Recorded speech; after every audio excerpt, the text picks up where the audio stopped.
Bismillahirrahmanirrahim. Assalamualaikum warahmatullahi wabarakatuh.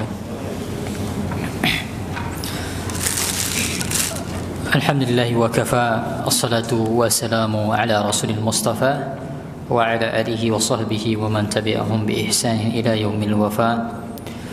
Allahumma alimna ma yanfa'una wanfa'na bima 'allamtana wa zidna ilma. Ikhwani wa akhwati fillah rahimani wa rahimakumullah jami'an. Para hadirin, kita bersyukur kepada Allah Subhanahu wa taala karena kita kembali diberikan izin oleh Allah untuk bisa berkumpul di majlis ini untuk melanjutkan pelajaran kita membaca 40 hadis karya Abu Unaisah Abdul Hakim bin Amir Abdad hafizahullah taala wa ra'ahu, yang mana kita sampai di hadis ke-15 dan insyaallah akan kita lanjutkan hadis ke-16 juga pada pertemuan kali ini. Kita baca terlebih dahulu hadis ke-15 yang diberi judul oleh penulis di sini, para pelaku dosa besar tidak keluar dari Islam selama memiliki keimanan. Ya, maka ini masih berhubungan dengan hadis yang sebelumnya sudah kita baca. Di antara keimanan kita Ahlus Sunnah wal Jamaah, di antara bagian dari iman adalah kita beriman orang-orang yang berbuat dosa besar mereka tidak otomatis keluar dari agama Islam dan mereka tidak kekal di neraka selama masih ada iman di dalam hatinya. Maka tidak otomatis dia menjadi orang yang kafir misalnya. Ya, dan ini kita tekankan sekali lagi, akidah yang benar. Karena ada orang yang memiliki pemahaman yang keliru dalam hal ini. Menurut mereka para pelaku dosa besar itu sudah kafir statusnya, keluar dari agama Islam. Maka beberapa hadis yang kita baca di sini adalah hadis-hadis yang menunjukkan hal tersebut, bahwasanya orang yang berbuat dosa besar dia tidak otomatis keluar dari agama Islam. Kita baca hadis nomor 15. An Anasin ibni Malikin. An Anas bin Malik, diriwayatkan dari sahabat Anas bin Malik, anin Nabi sallallahu alaihi wasallam, diriwayatkan dari Nabi sallallahu alaihi wasallam, kata Nabi sallallahu alaihi wasallam, syafaati li ahli al-kaba'ir min ummati. Syafaatku ialah untuk orang-orang yang melakukan dosa-dosa besar dari umatku. Ya. Kata Nabi SAW sekali lagi, syafaatku untuk orang-orang yang melakukan dosa-dosa besar dari umatku. Maka dari sini kita bisa mengambil pelajaran bahwasanya para pelaku dosa besar mereka juga berhak mendapatkan syafaat dari Nabi SAW. Ya, kita sudah jelaskan di pertemuan sebelumnya, syafaat Nabi SAW itu bermacam-macam. Syafaat yang pertama adalah syafaatul uzma, syafaat agar seluruh manusia nanti segera diberikan keputusan oleh Allah di padang mahsyar. Ini syafaat yang pertama. Syafaat yang kedua adalah syafaat beliau bagi para penduduk surga. Penduduk surga setelah mereka melewati sirat, maka mereka tertahan di pintu surga belum dibuka. Ya, baru dibuka setelah Nabi SAW memberikan syafaat. Yang ketiga di antara syafaat beliau adalah syafaat untuk paman beliau. Ini syafaat khusus untuk paman beliau Ali bin Abi Thalib agar diringankan siksanya. Tidak bisa keluar dari neraka, tapi diringankan. Dan Ali bin Abi Thalib lah yang paling ringan siksanya di neraka, karena dia tidak beriman, tidak mau mengucapkan la ilaha illallah. Makanya dia tetap di neraka, namun siksanya paling ringan dengan sebab syafaat Nabi. Lalu yang keempat adalah syafaat ini. Ya, syafaat bagi para pelaku dosa besar untuk mengeluarkan mereka dari neraka. Ya, mengeluarkan mereka dari neraka. Maka yang menjadi poinnya adalah para pelaku dosa besar mereka berhak mendapatkan syafaat dari Nabi. Yang kedua, mereka juga dikeluarkan dari neraka. Ya, para pelaku dosa besar diazab terlebih dahulu di dalam neraka sesuai dengan kadar dosa mereka. Orang berzina, maka kalau timbangan kebaikannya tidak mengalahkan zinanya tersebut dan tidak bertaubat dia, maka dia masuk neraka. Allah siksa dia di neraka untuk dibersihkan terlebih dahulu dari dosa-dosa zinanya tersebut, baru kemudian nanti Allah keluarkan dia dari neraka. Yang sebagiannya juga tadi mendapatkan syafaat dari Nabi kemudian baru dikeluarkan dari neraka. Maka ini intinya sama, sudah kita bahas di hadis sebelumnya terkait hal ini. Dan hadis ini sahih, diriwayatkan oleh Imam Abu Daud nomor 4739, juga oleh perawi yang lainnya.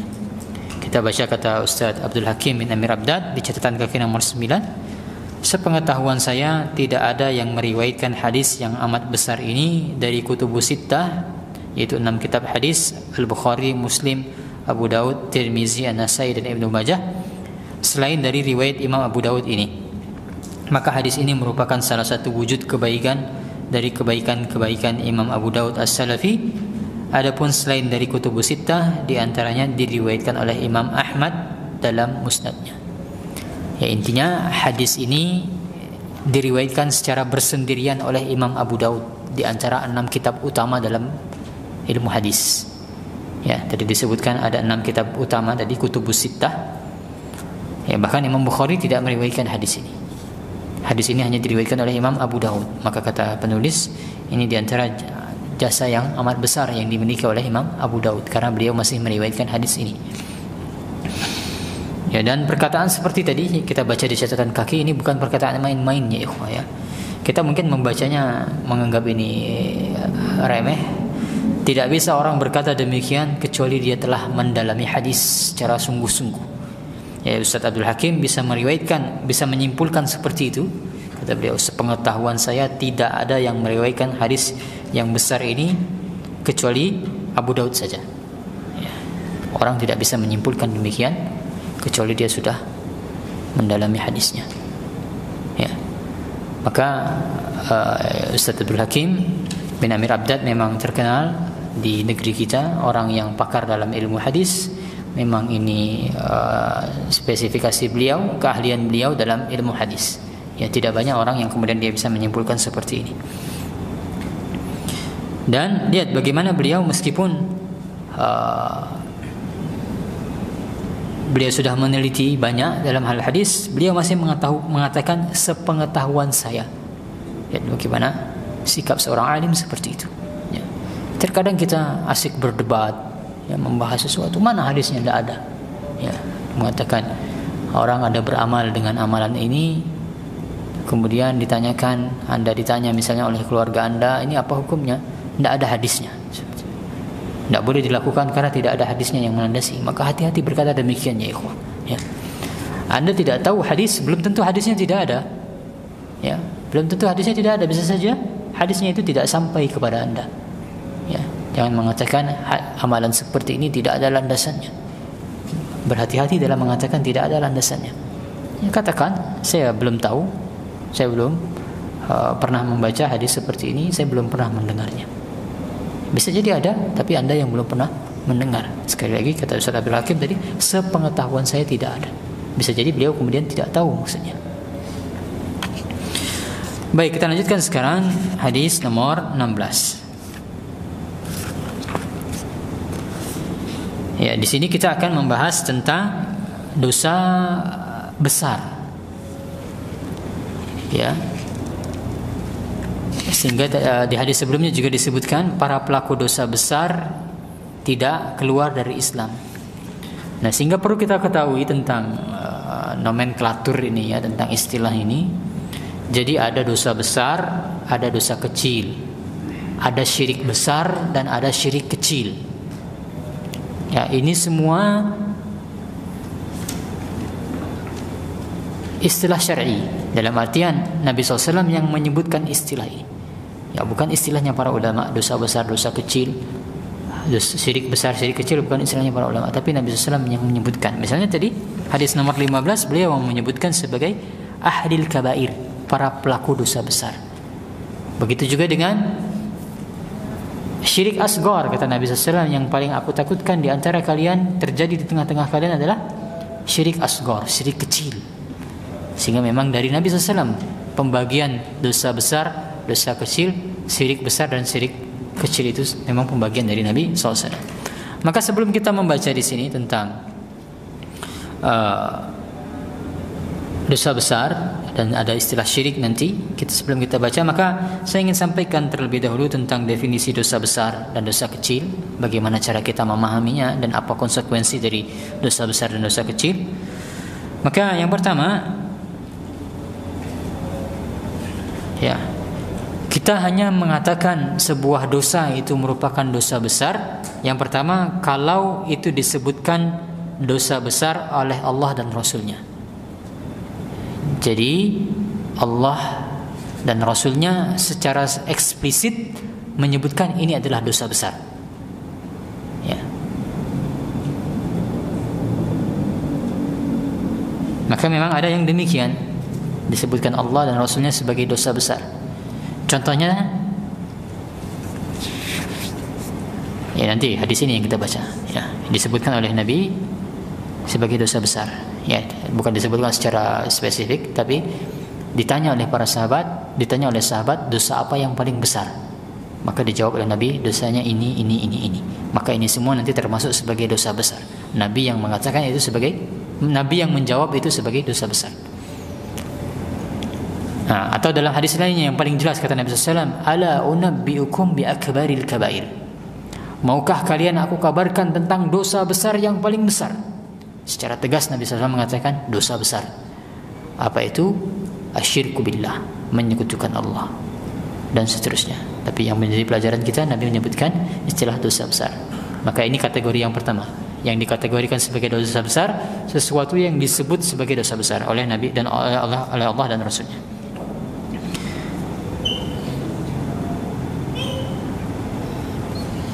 Kemudian kategori dosa besar yang kedua,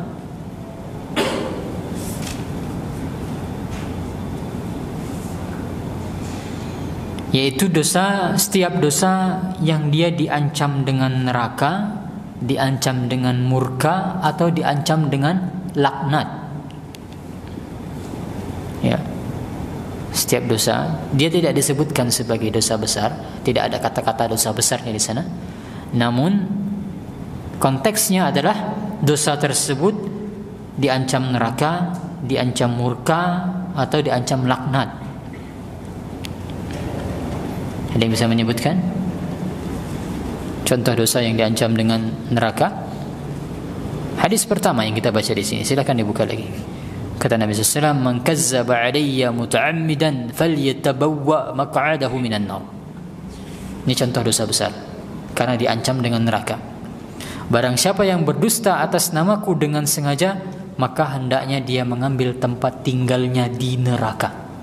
Diancam dengan neraka, ini menunjukkan ini adalah dosa besar. Tidak secara eksplisit disebutkan sebagai dosa besar.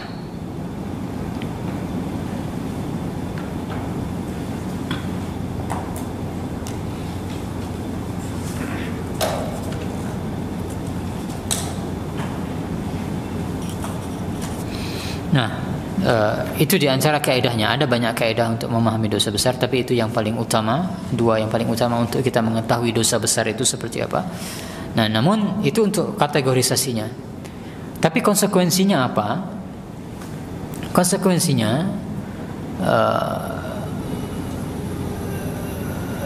dan dosa besar, dosa kecil yang selain itu, ya, yang selain tadi itu. Nah, konsekuensinya adalah dosa besar itu kalau ingin terhapus, maka pelakunya harus bertaubat. Ya, pelakunya harus bertaubat.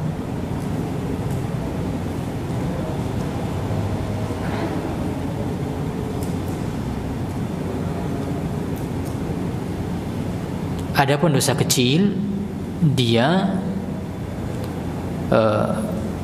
terhapus secara sendirinya kalau orang dia beramal soleh. Ya, dipahami ya. Jadi dosa besar itu kalau mau terhapus harus bertobat. Harus bertobat. Kalau dosa kecil, orang dia tidak bertobat pun, tidak berniat dia bertobat, tapi dia melakukan amal soleh secara umum, amal soleh itulah yang akan menghapus dosa-dosa kecil yang telah dia lakukan tadi. Ya. Makanya dalam banyak hadis Nabi SAW menyebutkan tentang hal tersebut, ya. Wa atbi'is sayyi'atal hasanata tamhuha. Kata Nabi SAW, ikutilah kejelekan-kejelekan dengan kebaikan-kebaikan, maka kebaikan tersebut akan menghapuskan kejelekan-kejelekan. Yang terhapus di sana kejelekan apa? Yaitu kejelekan dosa-dosa kecil saja. Dosa besar tidak terhapus. Ya.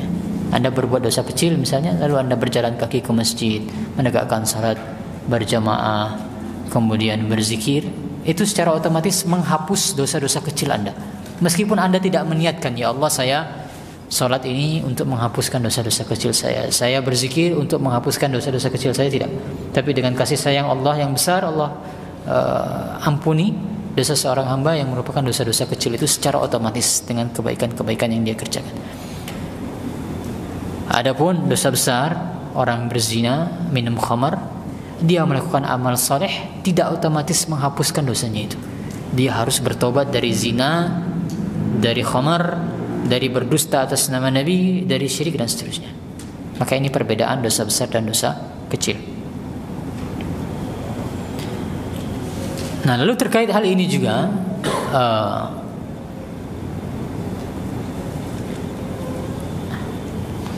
dosa kecil itu bisa berubah menjadi dosa besar karena beberapa hal, ya, disebabkan oleh beberapa sebab. Ada 4 sebab yang bisa menjadikan dosa kecil berubah menjadi dosa besar. Yang pertama, kalau dosa kecil tersebut dilakukan secara terus-menerus.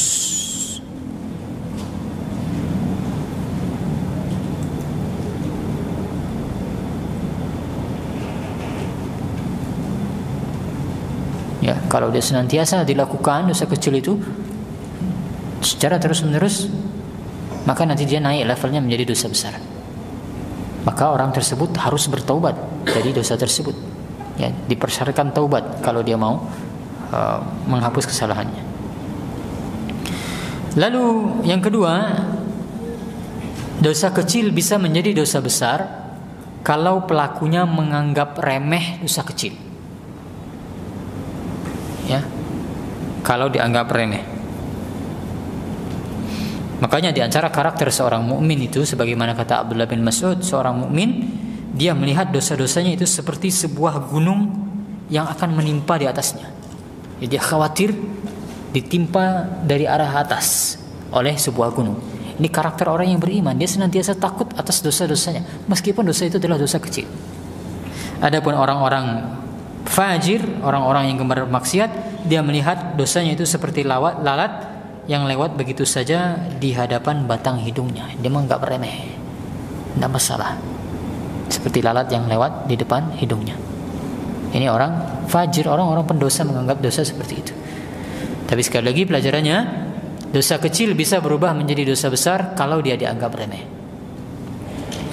Yang ketiga, dosa kecil itu bisa menjadi dosa besar kalau dia dipamerkan. Ya.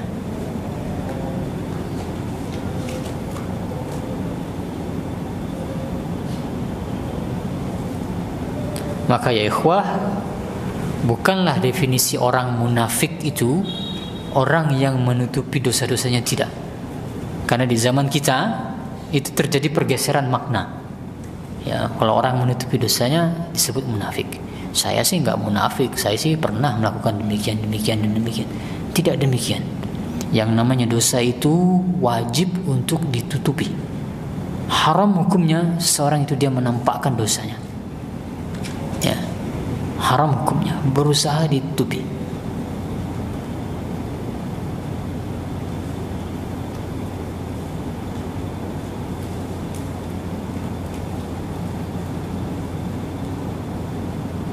Kata Nabi SAW, setiap umatku akan diampuni oleh Allah kecuali orang-orang yang melakukan al-ijhar. Ya. Apa itu al-ijhar? Yaitu orang-orang yang dia bermaksiat di malam hari, lalu di pagi hari dia sendiri yang bercerita, wahai fulan, aku semalam telah melakukan maksiat seperti ini dan seperti itu. Maka kata Nabi, orang-orang seperti ini tidak akan diampuni oleh Allah Subhanahu wa taala.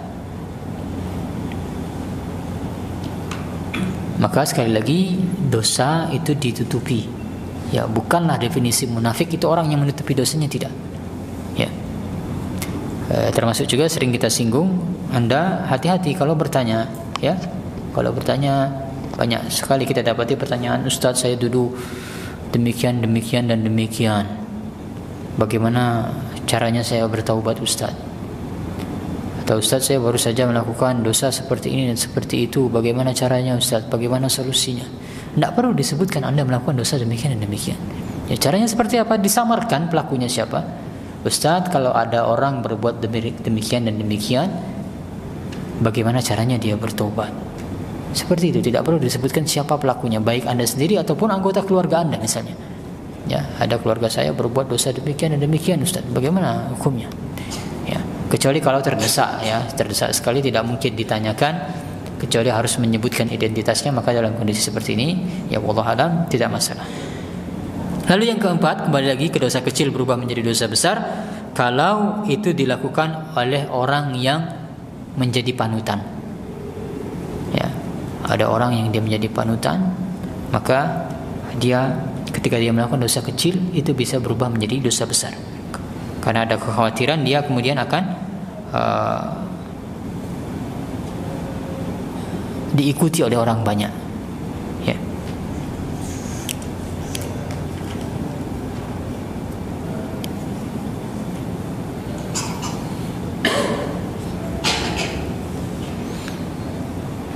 Ya, dia bisa menjadi dosa besar karena diikuti oleh orang terinspirasi atas perbuatan dia misalnya, maka dia mendapatkan aliran dosa dari orang-orang yang dia mengikuti, orang yang sebagai panutan ini dalam hal dosanya. Nah, maka itu ya, dosa besar dan dosa kecil. Sekali lagi, intinya dosa besar harus bertobat, dosa kecil dia bisa terhapuskan secara sendirinya. Nah, lalu di bawah dosa besar ini ada syirik besar dan ada syirik kecil. Ya, tidak kita bahas di sini, nanti barangkali kita membahas ini. Namun intinya yang ingin saya garis bawahi terkait syirik besar dan syirik kecil, sebagian orang dia salah paham karena disebutkan istilah syirik kecil lalu dianggap ini sebagai dosa kecil. Tidak, ya. Syirik kecil itu bukan termasuk sebagai dosa kecil. Syirik kecil meskipun dia disebut sebagai syirik kecil, dia tetap termasuk sebagai dosa besar. Ya, hanya untuk membedakan yang mana syirik besar dan syirik kecil. Tapi dia tetap meskipun didefinisikan sebagai syirik kecil termasuk salah satu dosa besar. Baik, kita baca di sini hadis nomor 16, syirik adalah dosa yang paling besar. Diriwayatkan dari Abdullah bin Mas'ud radhiyallahu anhu, qala, kata Abdullah bin Mas'ud, sa'altu an-nabiy sallallahu alaihi wasallam ayu dzambi a'zam 'indallah. Aku bertanya kepada Nabi SAW, dosa apakah yang paling besar di sisi Allah? Qal, maka Nabi SAW menjawab, anta ja'ala lillahi niddan wa huwa khalaqaka. Engkau menjadikan tandingan bagi Allah, menjadikan sekutu bagi Allah, padahal dialah yang telah menciptakanmu. Lalu Abdullah bin Mas'ud menanggapi, inna zalika la'azim. Sesungguhnya yang demikian itu, yaitu perbuatan syirik, itu memanglah sangat besar perkaranya. Lalu Abdullah bin Mas'ud bertanya kembali, summa ay, lalu apalagi wahai Nabi? Qal, maka Nabi SAW mengatakan, wa an taqtula waladaka takhafu ayyat'ama ma'aka. Kamu membunuh anakmu sendiri karena takut ia makan bersamamu, yaitu karena takut miskin dengan adanya anak tersebut. Summa ay, lalu Abdullah bin Mas'ud kembali bertanya, lalu apalagi dosa besar? Antuzaniya halilata jarika. Di antara salah satu dosa besar, kamu berzina dengan istri tetanggamu. Maka inilah dia hadis sahih diriwayatkan oleh Imam Bukhari dan Imam Muslim serta selain mereka berdua. Maka ikhwani fillah rahimani wa rahimakumullahu jami'an, dari hadis ini kita bisa mengambil banyak pelajaran. Yang pertama, Pelajaran yang pertama, sebagaimana sudah kita baca pada hadis Abu Hurairah, hadis nomor 13 ya. Abu Hurairah ketika itu bertanya, amal apa yang paling afdal? Sudah kita sampaikan, yang namanya pahala amalan itu dia bertingkat-tingkat, tidak sama nilai pahalanya. Amalan itu bertingkat-tingkat. Ada amalan yang dia lebih utama, ada yang tidak lebih utama, ada yang di bawahnya. Maka begitu juga dengan dosa. Dosa dia juga bertingkat-tingkat. Ya, dosa dia juga bertingkat-tingkat sebagaimana dalam hadis Abdullah bin Mas'ud ini. Ya, ditanya tingkat-tingkatannya oleh Abdullah bin Mas'ud. Kemudian pelajaran yang bisa kita ambil juga dari hadis ini, bahwasanya ya seseorang dia kalau ingin belajar sesuatu secara sempurna, maka dia harus mempelajari kedua sisinya. Ya, dia harus mempelajari kedua sisinya. Maka contohnya dalam kita berupaya untuk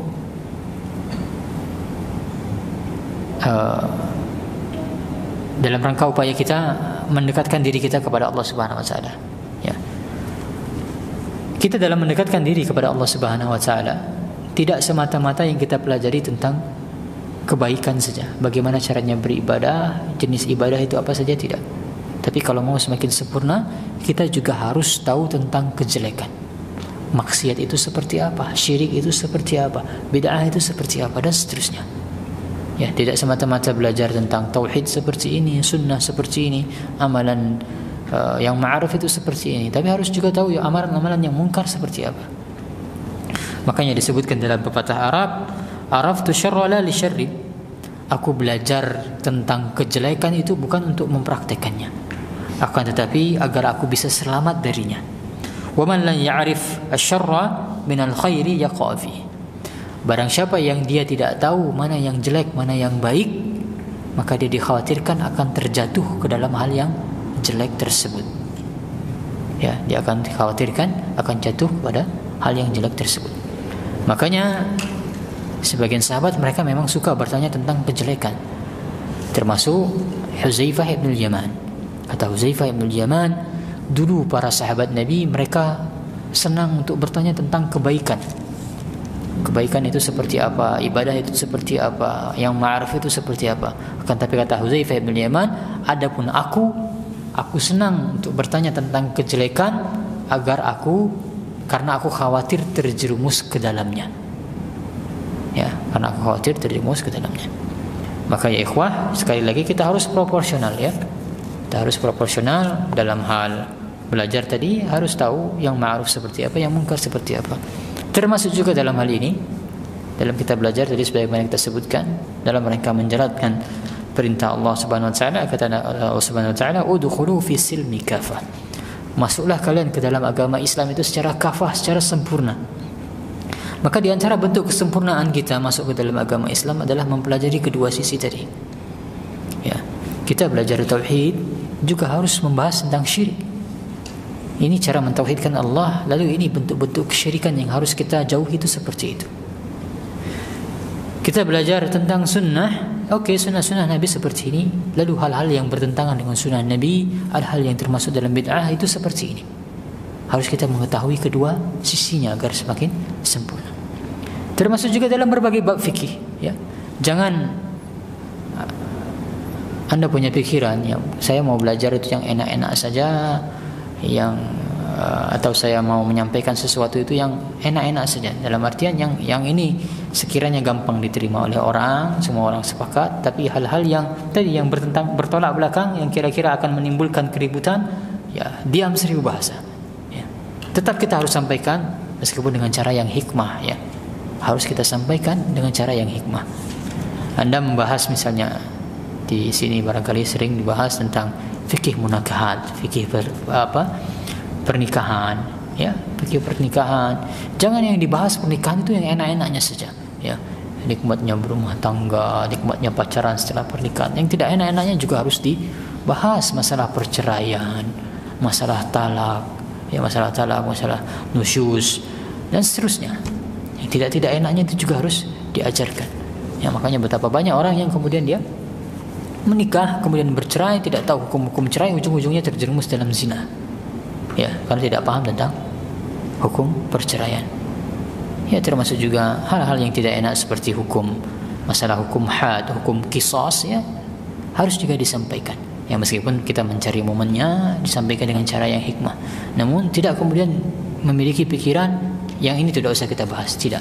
Ya, tetap harus kita tadi sampaikan kedua sisinya, yang baik seperti apa, yang jelek seperti apa, agar orang tidak terjerumus ke dalamnya.